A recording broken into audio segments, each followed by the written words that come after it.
Hello everyone. In today's lecture, we'll continue our journey with the pulse modulation. In the previous two lectures, we have learned about pulse modulation. We have seen that there are two types of pulse modulation, analog and digital pulse modulation, and we have also seen that both types require that the message M of t is first sampled, and then the samples M of NTS are used in the modulation process. And in the very last lecture, we started talking about one specific type of analog pulse modulation, which is the PAM, pulse amplitude modulation. And we have performed detailed mathematical analysis. We have found an expression for the PAM signal in time domain and in frequency domain. And in the very last part of the previous lecture, we started talking about completing the transition from analog to digital. And we have seen that in digital communication, the amplitudes of the signal we have, which is discrete in time, is now quantized. And by quantized, we mean that the amplitudes are now allowed to take only discrete values. In other words, we have now discreteness in amplitude besides the discreteness in time that we already have due to the sampling process.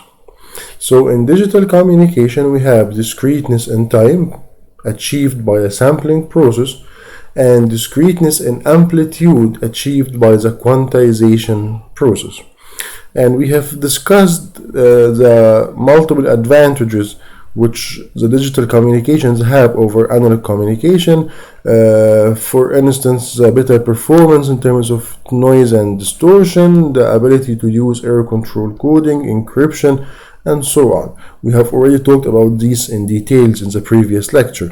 And we have seen that all these advantages comes at a price, basically the increased system complexity.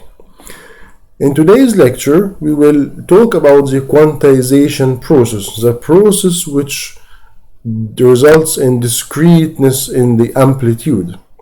So, the samples of a continuous signal, such as voice or video, has a continuous range of amplitudes.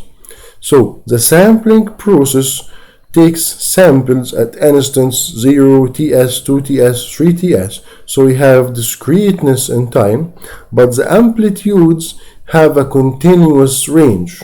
They are continuous in amplitude.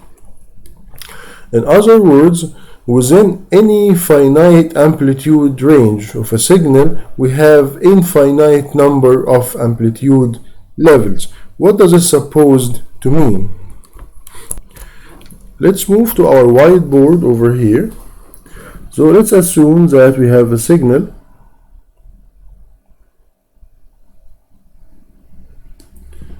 G of t or M of t.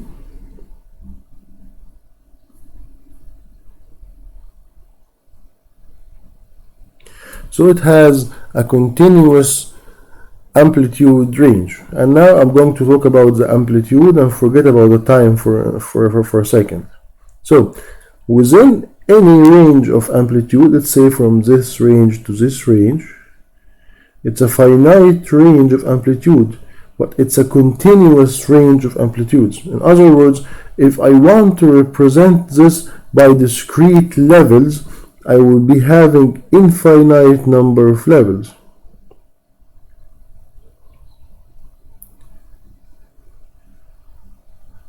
In order to represent this continuous finite range of amplitudes by discrete levels, I would be having, as a matter of fact, infinite number of levels.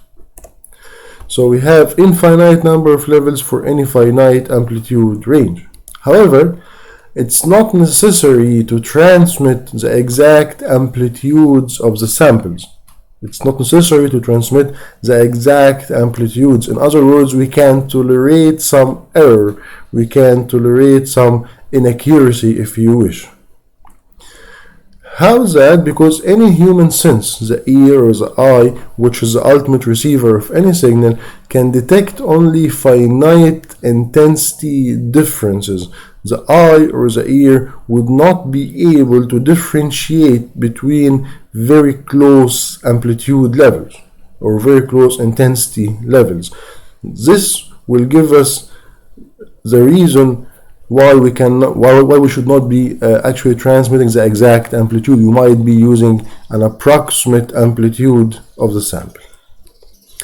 This means that the original continuous time signal may be approximated by a signal constructed from discrete amplitudes by using a minimum error basis. And by minimum error we mean we will select the closest amplitude. So let's go back to our whiteboard over here.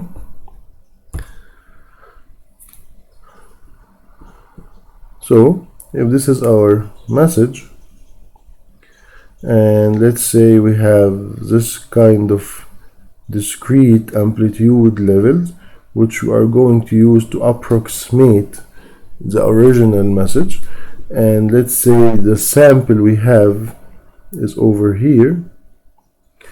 So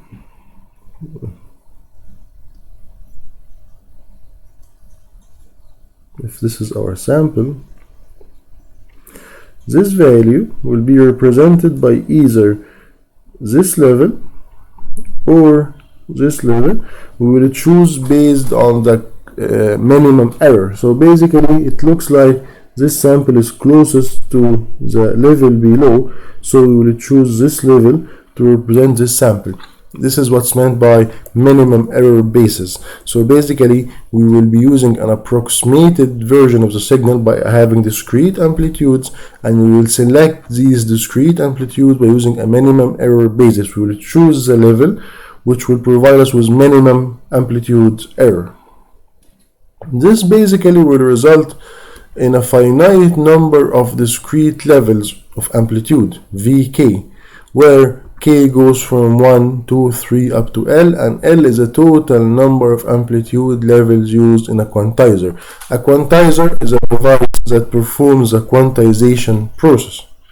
So having discrete amplitudes, we will have finite number of amplitude levels. We will call them Vk, where K goes from 1 to L, where L is total number of amplitudes. The error due to the quantization process can be reduced by reducing the spacing between the discrete amplitude levels, or in other words, by increasing the number of levels. If we go to our whiteboard over here, the maximum error we can get, as we can see, would be the delta, the difference between any two levels. We will call it delta. The maximum error we might have is delta by 2. The maximum error would be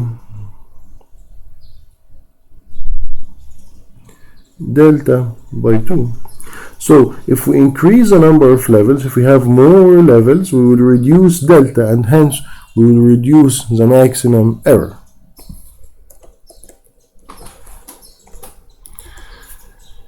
The quantization process is basically a non-reversible process. Once you perform quantization, you cannot go back actually. So amplitude quantization is defined as the process of transforming a sample amplitude m of nts of a baseband message m of t at a time instant t equals nts into a discrete amplitude v of nts taken from a finite set of possible levels, which are vk going from k equals 1 to L. So basically amplitude quantization is transforming m of nts, which has a continuous range, a possibility of having any value in a continuous range, into a discrete amplitude v of nts, which is chosen from a finite set of elements vk, v1, v2, v3 up to vl. So in this definition, we confine our attention to memoryless and instantaneous quantization process. What does it supposed to mean? A memoryless device is a device whose output depends only on the present value of the input. It does not depend on the past or the future. So V of NTS depends on M of NTS. And instantaneous, which means it's happening at the same instant. So the transformation at time t equals nts is not affected by earlier or later samples of the message signal, and this memoryless feature will allow us actually to drop the time index in order to simplify notation. So instead of using m of nts, it's just m, and instead of using v of nts, it will be just v. We have dropped the time index because it's basically a memoryless operation, so the value of v at any instant nts will be affected only by m at nts. So if this is our quantizer, and this is the input m, and this is the sample output v, and the function g represents the operations that quantizer performs. So basically v equals g operating on the input m. And it goes like this. We will divide the continuous amplitude range we have into levels, mk minus 1, mk, mk plus 1, mk plus 2, and so on. And this is a lowercase k, index k. So, and now we will say, if the message we have is in this range between mk and mk plus 1, we will represent it by a level called vk. So the signal amplitude m is specified by an index k, and hence will be given the discrete level vk if it lies inside the interval m larger than mk and less than or equal to mk plus 1. So if the message, the original message, has any amplitude in this range between mk and mk plus 1, it will be given index k. It will be represented by the discrete amplitude vk. Of course, L is the total number of amplitude levels used in a quantizer. And as you can see clearly, the maximum error that can happen is basically the separation between mk and mk plus 1, which is delta by 2. The amplitudes mk are called the decision levels or decision threshold. Why we call them like this? Because based on these values we will make our decision. If m is larger than mk and less than mk plus 1, we will decide that we will use the value vk to represent this entire range. So mk, mk plus 1 are called the decision levels or decision threshold. And at the quantizer output, the index k is transformed basically into an amplitude vk, and vk supposedly represents all the amplitudes that lie inside the interval ik.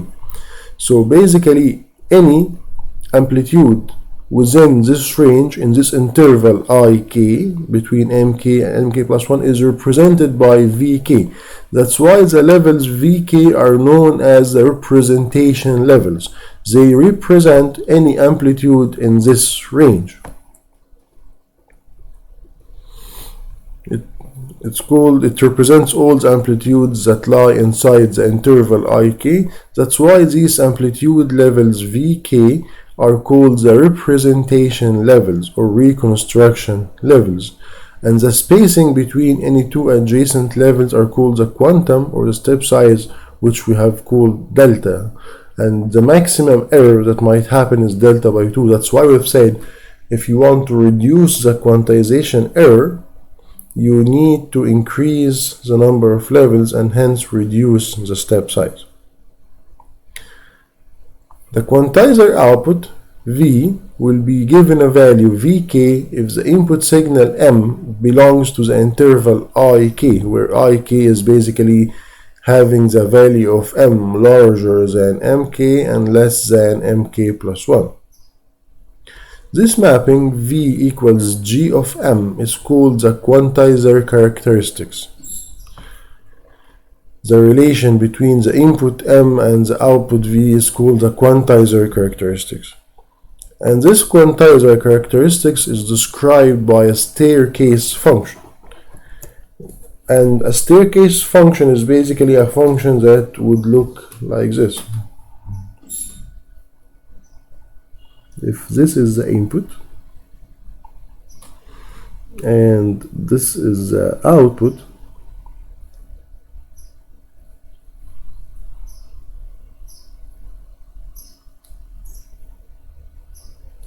so for a given range of amplitudes here,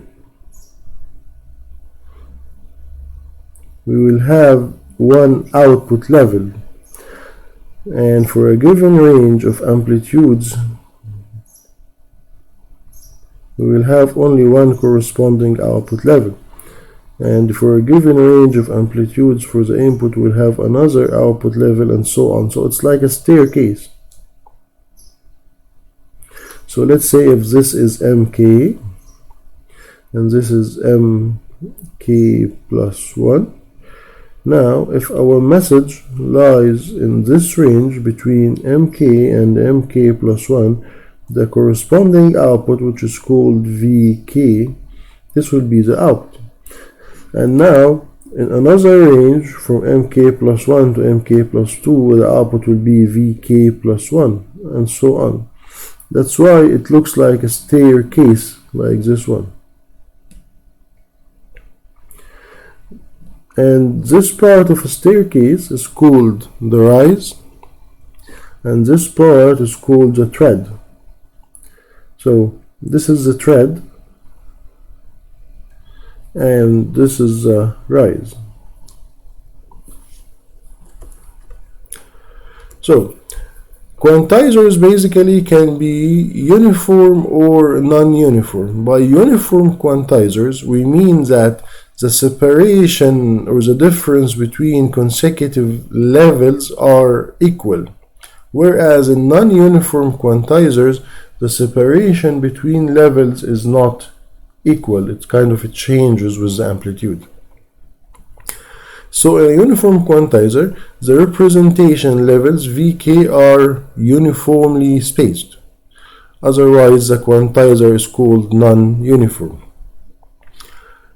The characteristics we have been talking about here is for a uniform quantizer. The separation between levels is uniform. The separation between levels is uniform. And we will talk about non-uniform quantizers probably in the next lecture. The next figure shows the input-output characteristics of two types of uniform quantizers. One is called mid-tread and the other is called mid-rise. If you take a look over here, it's a staircase characteristics, and this part we call it a tread, right? So this type is known as the mid-tread type because the origin lies in the middle of a tread. It's called a mid-tread type.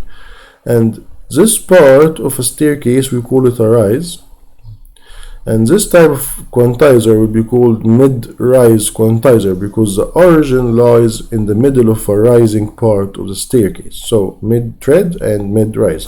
If I ask you in the exam to draw the characteristics of a mid-tread or a mid-rise quantizer, please draw it carefully. As you can see, both characteristics are kind of symmetric around the origin, The difference is here in the mid-tread type, a range from negative to a positive values will be represented by a 0, whereas here the positive range of values represented by a level higher than 0, and the negative range of values will be represented by a level less than 0. So here in the mid-rise part, Vk is never equal to 0. You only have a slightly larger than 0 value and a slightly less than 0 value, whereas in a mid-tread part over here, you get a value Vk equals to 0 for a range of negative to positive values of the input. And this will be it for the quantization process. Next we will move on to the pulse code modulation.